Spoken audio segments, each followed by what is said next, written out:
Welcome to Biztech's Enterprise Technology Show. Hello, I'm Brian Fernandez, and today we have our guest today, Johan Fantenberg. He's the Product and Solutions Director at PM Identity. And today, the conversation is around how do you manage your identity? PM Identity is established in 2002 and is headquartered in Denver, Colorado. It's a leading company in the field of identity management and security. To tell us more, welcome to the show, Johan. Thank you so much, Brian. It's a great pleasure to be here and also explore this really significant and important topic on how we secure identities and how we do it in a way that gets easy consumable and we leave a trail of happy users that are safe and secure. Okay, so first of all, let's start off. PM Identity is literally like a one-stop shop for managing identity and access and governance. Walk us through again from the very basic, why is this important?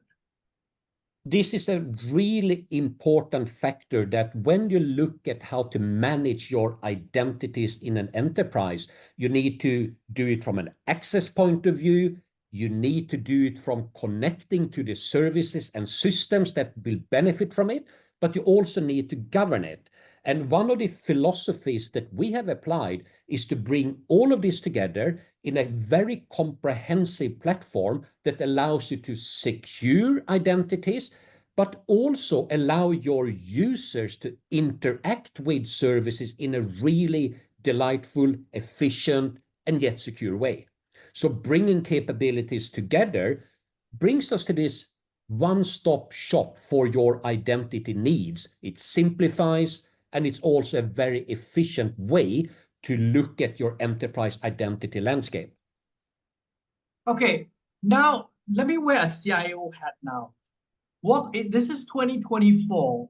Walk us through what are some of the best practices for an organization in order to create seamless digital experiences that build trust and confidence among our consumers and customers. And that's so important right now. Indeed. And there are many aspects to this, but let's start with the organization as such. Number one, identity and digital identity is not just a concern for a single department. It is actually a cross-enterprise capability where you will have stakeholders from the product and services team, the ones that are manufacturing and providing the services that you will make money from, okay? Number one. Mm-hmm. Number two, you need to get your security experts involved to make sure what is configured and brought out there meets security and privacy requirements, regulatory or not. Number three, you need to deliver this at scale. So you need to find the best possible way to deliver to sometimes tens of millions or more of customers. And to do that, you need to find a partner like PM Identity that has a platform approach and also scales in today's digital economy, whether for consumers, employees, or business partners, and indeed other interesting capabilities around IoT and smart cities, etc. So it's a broad capability, requires broad attention across the enterprise from board level down to practitioners. Okay, once you've set all this up, which is important, and we say this once we've set all this up because even very large companies who we think are superly well established don't have even this fundamental well set up. What steps should an organization then take to safeguard digital identities on their platforms? Number one here, which I think is fundamentally important, do not look at your digital identity as a project that you implement, you're done. It's an ongoing, enabling concern for the enterprise. Okay, enterprises today, especially in the digital realm, they acquire businesses, they have a really rapid time to market requirement. So that leads to that you may integrate a business that have existing identity systems already. When you plan such acquisition, you should also plan as a matter of urgency how you consolidate the acquired identities with the identities you have, and also provide a common, unified, and sometimes you would say omni-channel experience for your extended user base. So when you plan your identity future, look at what you have, but also look ahead of time and look at what possible other businesses you may acquire or invest in, and you want to bring together in a single ecosystem where a single digital identity can be leveraged. Okay, now I'm going to wear my CFO hat now, Johan. This sounds really expensive and additional cost for us as an organization. And I'm going to use your example of really making acquisitions. And let's just say I've made a couple of acquisitions that are fairly large, say 20% and 10% of my size of business. So they are substantial. I've now been told by the CIO that we need to unify everything in one identity platform. Is there another approach to take in terms of either unifying everything, or could we then use existing identities and then work around that? Because for me as a CFO, I don't want to spend the money. Typically, when I get sort of that statement coming at me, I will try to turn it around, and I will say, what is the cost? What's the opportunity cost by not investing in unifying? So that's number one, right? Because you had a reason to acquire and then provide services to larger user base, ideally with a single digital identity. Now, that's the ideal situation. In reality, we can put good technology to use. So it's not uncommon that you use technologies like federation to bring disparate identity systems together. So in this case, identities can be used across. Now, is that ideal? Sometimes it may be, but sometimes you get the most benefit by consolidating and simplifying and having one platform for your digital identities rather than the number of platforms that will cost in maintenance, etc. So you need to balance that ongoing concern versus a time to value and time to market.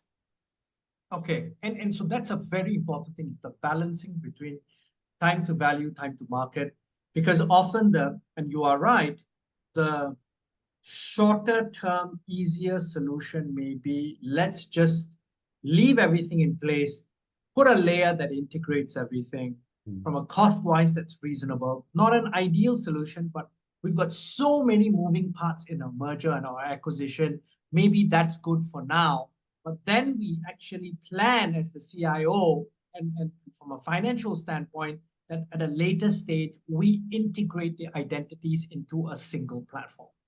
Exactly. And I want to add to that aspect as well, because when you do the integration, you also stand a much better opportunity to have common policies, common auditing, and get a hopefully very good grip on your risk exposure, the threat environment, and then put controls in across the combined entity in a simple, fast fashion. So you get that the auxiliary benefit as well from a risk and security point of view by managing one platform versus a number of stacks. Okay, and now I want to talk about the bad guys. So here is the key thing. This is why we do this in the first place in terms of managing identities, because the bad guys basically, and you talk about cybersecurity and ransomware, and it's exploding across the world. And in 2024 today, basically, that's one of the key things that keeps not just the CIO awake, but literally the boardrooms around the world awake at night. It's the threat of cybersecurity. Tell us about identity theft and how, by not having the right identity management, you're going to potentially compromise your cybersecurity in a very big way. Very good point. It is identity becomes that perimeter, if you want, and you need to protect it. So a couple of examples that relates to digital identity, and in the context of Singapore, one, it is a trust enabler. We did a survey, and I think in Singapore, it's about 85, 86% of the surveyed people, they don't really trust or fully trust the digital or the organization they interact with. And the reason they don't do that is that they don't feel safe that their private information is protected, that it may be too easy for adversaries to come in. So, for example, a really good and simple piece of advice is that always implement strong multi-factor authentication. That's just a hygiene factor these days. Okay. And by doing that, you actually help to increase the level of trust that someone has with your organization, because they do feel protected. So that's a good sort of starting point. But it's really not enough, right? The adversaries today, they do employ AI and sophisticated phishing techniques where they surveil and investigate victims, and then they launch very precise attacks. So a fundamental piece today is to also look at how do you detect that someone is trying to phish you? How do you detect that your adversary or someone engaging with you may be a deep fake, for example, right? That goes in the B2C engagement, but also increasingly customer to customer. But the first one we need to protect is how do you as an enterprise detect that you are under attack, and what controls do you need to take, and what controls are appropriate. All controls are not the same. And so, Johan, I want to use your point around Singapore, and I read that survey and that study that you did as well. That actually gives us a very interesting lesson, because one of the key things it says is, you talked about multi-factor authentication. Singapore consumers prefer to use multi-factor authentication as an authentication method in exchange for more convenient and secure experience, because they in fact feel doing shopping, accessing or using online banking, and using social media, they're increasingly finding themselves feeling vulnerable to identity theft. So back to what we spoke about earlier in terms of, I'm a CFO and I'm asking, okay, so why do we need to make this investment?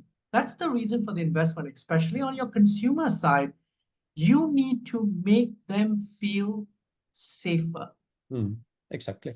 And you also have the investment. I tend to refer to identity as like a force multiplier. The investment you do in identity pays off in many regards, right? One is the reduction in risk, right? Imagine if you're an enterprise and a breach may be existential for you. You may go out of business, right? That's one thing. You need to have that basic level sorted out. Then you have the upside, which is significantly important as well.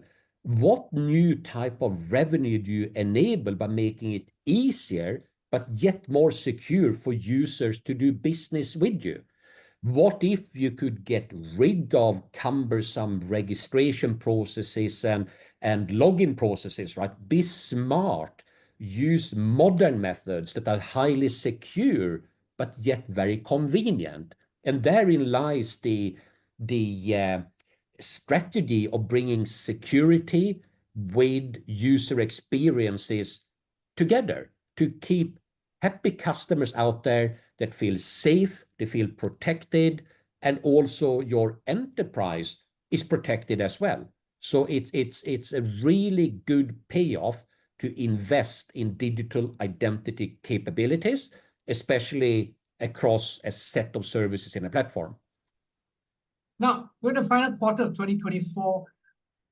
Looking ahead to 2025, how do you see the future of digital identity protection evolving? I'm going to give a really pragmatic example. I'm so happy it's happening. I see like a hockey stick of it, right?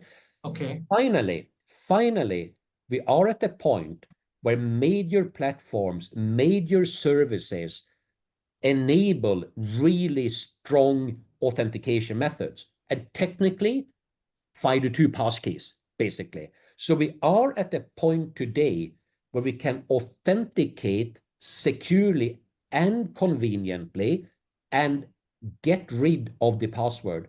I think some 95+% of people we sample, they had a password related issue. And what that translates into is that you will contact the help desk to reset or try to, recover your account, etc. That is cost. It is inconvenience, and it's lost opportunity as well. So the technology and the industry is at a point where I'm really hopeful for 2025 in being more secure and also more convenient from a very simple way of providing a great passwordless experience. Johan, it's been a fascinating conversation. I think I've really learned a lot. I probably need to do a little bit more research in terms of this as well, based on some of the things that you've shared with us. But before we leave, any final thoughts you'd like to leave the audience with? So I think this is such an important topic. So don't leave it. I would put to this audience that there are probably innovation and improvements and optimizations you can do today with your digital identity systems out there. Keep it as a strategic enabler for your business, not just as a control to say no. To paraphrase a former colleague of mine, he said, learn to say yes a lot more. And therein lies the beauty of the new generation of digital identity solutions. That's interesting. Learn to say yes a bit more. We'll leave on that note. Johan, thank you very much for taking your time to be on the show. It's been a pleasure. Pleasure has been all mine. Thank you. Now, we've been speaking to Johan Fantenberg. He's the Product and Solutions Director at Ping Identity. I'm Brian Fernandez, and you've been watching and listening to Biztech's Enterprise Technology Show. This interview will be on our website, www.biztech.asia, as well as our syndication partners, TV stations, radio stations, and websites. Thanks a lot for tuning in.